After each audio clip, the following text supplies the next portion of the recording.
Hi all, welcome and thank you so much for joining me today.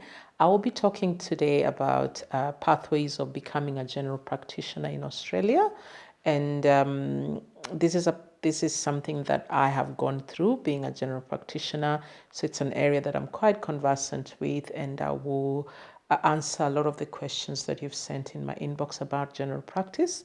And if you're my returning subscriber, thank you so much for keeping it here.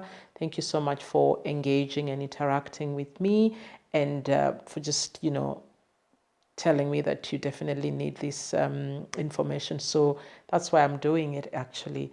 And if you're a new subscriber and you're just coming across me the very first time, my name is Anna. I am a practicing doctor, I'm a mother, I'm a migrant, and I mainly in my videos talk about these things, things that affect me as a doctor, things that, things around motherhood and things about, just generally being a migrant and sharing my experience as a migrant. So let's just dive into it and talk about general practice.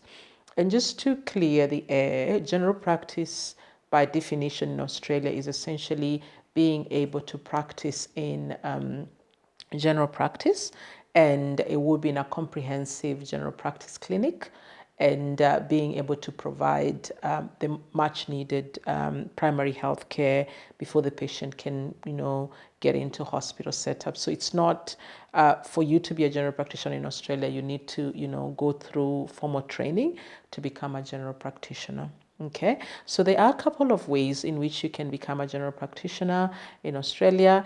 The first one is AGPT, which is essentially Australian general practice training. Very commonly, a lot of people go through this pathway. There is now the new FSP, which is a fellowship support program, and there is the RVTS program, which is remote vocational training scheme. Just to bring to your attention, in the past, you were able to do what we call independent pathway. Unfortunately, that's not available anymore. You need to be on a formal 3GA program to be able to access the Medicare rebatable services that your patients so much need.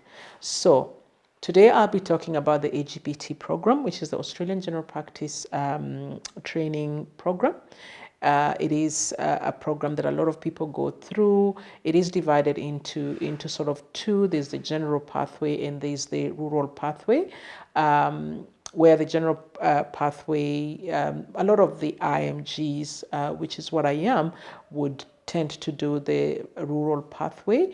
And with the rural pathway, there's the opportunity to do one extra year so that you can become a rural generalist. So that is equipping yourself with the much needed skills that you can work in the rural setup.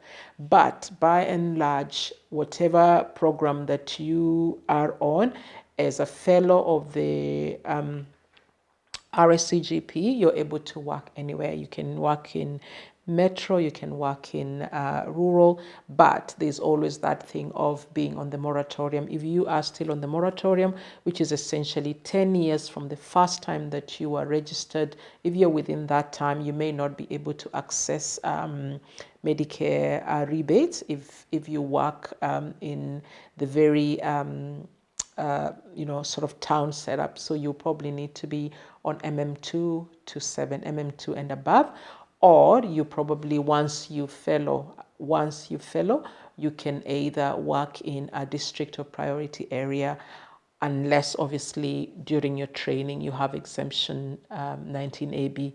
I will not talk too much about that. It's something that I can always cover. If someone would want me to cover that, it's something I can cover at a later date. So AGPT, how many years is it? Someone asked me this. So it's essentially a 3-year program. With an, if you wanted to be a rural generalist, then there's the 4th year. So the first year is 12 months in hospital, and then there's 18 months in a general practice setup, and then there's extended skills, where the extended skills, you can either work in general practice, you can come back to hospital and do various terms. Let's say you can do emergency medicine, you can do palliative medicine, you can do obstetrics. So you can pick an area that you're interested in and do your extended skills in. So what about the 12 months in hospital? So the 12 months in hospital, essentially you'll be required to do some various rotations, including pediatrics rotation, emergency medicine, surgical medicine. You need to finish the 12 months in hospital. This 1 year in hospital can actually be taken off your training if you do what we call recognition of prior learning. So essentially, you can ask the college to get rid of that 1 year if you can show that you actually have covered the 12 months in hospital and you've covered the important rotations that they so require. And with that, you can get 1 year taken out. So who can get onto the AGPT program? Just to mention, AGPT is government funded. It's a government funded program, so you do not pay anything for your training. It is actually well supported. I did AGPT program. It is quite well supported. You'll have webinars, you'll have trainings, you'll have a supervisor, you'll have college days where you meet up with your colleagues and go through various topics. So I find it's quite supported. And then towards the exam period, again, they will pull out some workshops for you, and then they will give you some mock exams and stuff like that. So it's quite well supported and you don't have to pay much. But for you to get onto the program, first and foremost, you need to have Australian recognized qualifications. So MBBS, MBCHB, or whatever it is that has been recognized by the Australian MC. You need to be have attained your general registration by the time you're starting the program. So whichever pathway that you've done either standard pathway for the IMGs or complement pathway for some countries like Ireland and a few of the other places, you need to have gone through and gotten a general registration by the time you're starting your training. Okay. So you can sit the exams and all that, but it is a requirement before you formally start the program. You need to show that you've attained your general registration. So don't shy off attempting the entry exams if, let's say, you're remaining with 3 months before you can apply for your general registration, because you'll probably be able to still attain it before you start your formal training. So a PR or citizen of Australia or New Zealand is quite important. You need to be on that because it's government funded.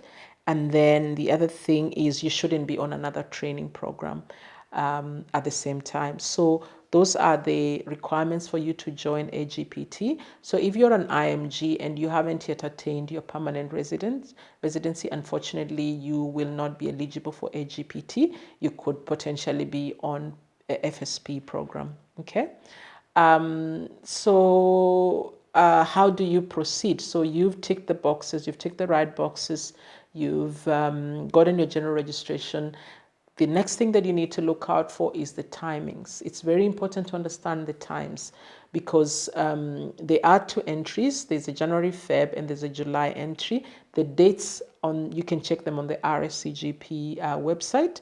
So, but generally the applications tend to open sometime in March and then close sometime in April, and then you're invited for exams in May, and then the outcome tends to come out in June, and then after that you can know whether you are successful for the next year's intake. All right, so look out for the important dates, and then so the dates are important, and then the next thing that you need to know is obviously the application process. There is a form that you apply for registration, to get, not registration, I mean to apply for the program, and then there is a fee that you pay for that. After that, there is a written exam, and then there's the interview exam. Okay, so those 2 will need to be undertaken. And then if you're successful with these 2, then you get a spot for training. So what happens after you've trained? I've seen someone asking me about when can I sit my exams, when am I eligible for exams? So with the AGPT, once you finish your hospital year, you go into the community. So in the community, you're expected to do 18 months. You're eligible for exams after your 12 months. Okay, so what I find is, or what I did was, I did because the terms, the 18 months are actually 3 terms. So first term, 6 months, 6 months, and 6 months. So after I finished my first term of 6 months, I started preparing for exams, and I actually enrolled, because exams, you will notice, are twice a year. So there's the February exams, and then there's the July exams. So very important to know when to apply for your exam, your fellowship exams. So apply as soon as you think you're ready, but really you'll never think you're ready. You just need to prepare for the exams. So intense preparation for the exams. You can do it, apply for the exams in your second term, but you will sit them in your third term. So that means after you've completed 12 months of community attachment or community work, as in general practice, then you can sit the exams the following, in your third term. And if you pass the AKT KFP, then you can apply to sit your CCE at the end of your third term. So within 18 months, you can easily have finished your exams. And then after that, you can, the rest of the 6 months. So remember, I said 1 year, then 18 months in clinical, and then the last 6 months are for extended skills. So for extended skills, like I've said, you can do it either at the end of your training, or you can do it even before you start your community training. Like what I did myself is I did extended skills is in general medicine. So I worked as a registrar in general medicine 6 months before I went to community, because I just wanted to finish everything, go into the community, finish my GP sort of, terms, and then sit my exams and finish.